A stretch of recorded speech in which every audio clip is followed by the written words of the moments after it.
सब ब्रजवासियों को लेकर के ठाकुर जी गिरिराज जी गए हैं और श्री गोवर्धन पूजा के लिए उपस्थित हुए हैं। गोवर्धन कौन है? श्री ठाकुर जी का ही स्वरूप है श्री गोवर्धन। लेकिन ठाकुर जी मन में विचार करते हैं कि भैया जे ब्रजवासी मोए प्रणाम करें ना आए कभी, इनते मैं कितना कह दूं कि मैं जय जय हूं, मैं भगवान हूं, जय मोए कभी प्रणाम नहीं करेंगे। लेकिन देखो एक बात समझिएगा, ठाकुर जी तो ब्रजवासियों को अपना सखा, भाई, बंधु, प्रियजन आदि ये सब मानते हैं। ठाकुर जी नहीं चाहते कि ये मुझे प्रणाम करें, ठाकुर जी नहीं चाहते कि ये मुझे भगवान माने। ठाकुर जी तो चाहते हैं ये सदा ऐसे प्रेम भाव में ही रहें। लेकिन भगवान के आसपास 33 कोटि देवता, कितनी सिद्धियां, कितनी योगनियां, कितनी विशाल विशाल शक्तियां ठाकुर जी के चारों तरफ भ्रमण करती रहती हैं।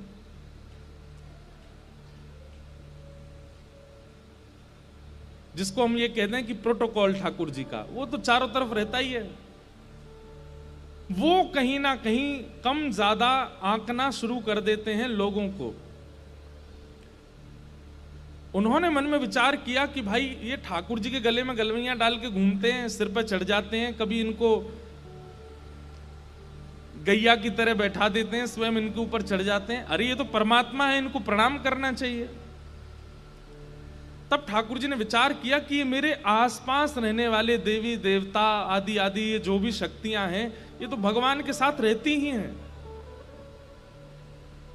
ये सिद्धियां कहीं ब्रजवासियों को परेशान ना करें, इसलिए एक बार तो कुछ ऐसी योजना बने कि ये मुझे प्रणाम करें और साल भर ये मेरे मित्र बने रहें, सखा बने रहें, मेरे भाई बंधु बने रहें। पर साल में एक दिन ऐसा आवे कि सब ब्रजवासी मेरी वंदना करें। अब मैं कहूंगा मेरी वंदना करो तो करेंगे नहीं, तो मैं अपने ही एक प्रतिनिधि रूप में इनको प्रणाम करवाऊं। इसलिए ठाकुर जी सबको लेके गिरिराज जी गए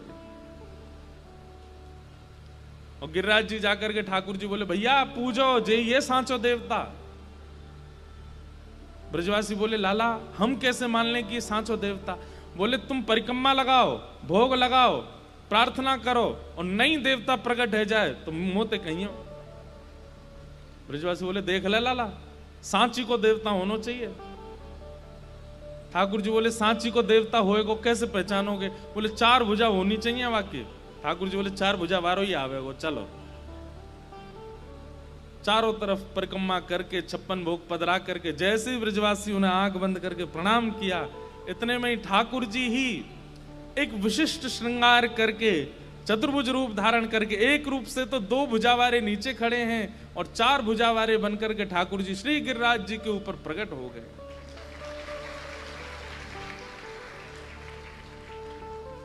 आहा, सब ब्रजवासी बोल गिरिराज धरण की।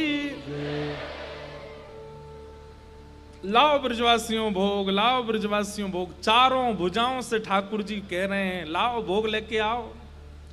सब ब्रजवासी बोले वाह रे कन्हैया, वाह इंद्र की पूजा करते करते बूढ़े है गए हम, कभी दर्शन नहीं दियो माने।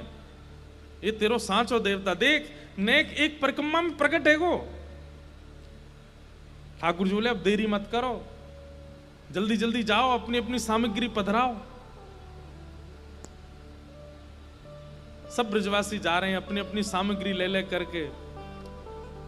मुझे ये पद ये भी बहुत प्रिय है। अब मैं तो कोई ऐसे पद है ही नहीं जो मुझे अच्छे नहीं लगते। एक बहुत अच्छा पद है। उस पद की भावना ऐसी है, श्री गिरिराज जी के ऊपर 4 भुजा धारण करके गोवर्धन नाथ जी प्रकट हुए हैं। स्वयं कृष्ण ही गोवर्धन बन के प्रकट हुए हैं और यहां नीचे से पूजा की थाली लेके, आरती लेके, पुष्प लेके, अक्षत लेके, चंदन लेके 2 भुजावारे श्री कृष्ण ऊपर जा रहे हैं और 4 भुजावारे उनको देख करके हंस रहे हैं। बोले अच्छा लाला तू आयो है। अपने रूप से ही कह रहे, ठाकुर जी कह रहे हम मैं आया हूं, सबरे भोरे बारे ब्रजवासी इन पर कृपा करियो। आप अपने आप से ही बात कर रहे हैं ठाकुर जी। नंद बाबा आदि सब कह रहे हैं लाला ये तो जान है। ठाकुर जी कह रहे हैं हाँ यही गैया चरावे आऊं ना, तुम कभी कभी मिल जाए। हमारी ने मित्रता है। बोले अच्छा लाला तेरो देवता मित्र है? बोले हम है। ठाकुर जी कह रहे हैं एक पूजन कर दूं आपको। तो 4 भुजा वाले ठाकुर जी नीचे बैठ गए हैं और 4 भुजा वाले ठाकुर जी बैठ कर ठाकुर जी अपने हाथ में अक्षत लेकर के लगा रहे हैं, चंदन लगा रहे हैं। यशोदा मैया जो सामग्री बना करके लाई है, छोटे से कन्हैया अपने हाथन से पवा रहे हैं। 4 भुजा वाले पा रहे हैं।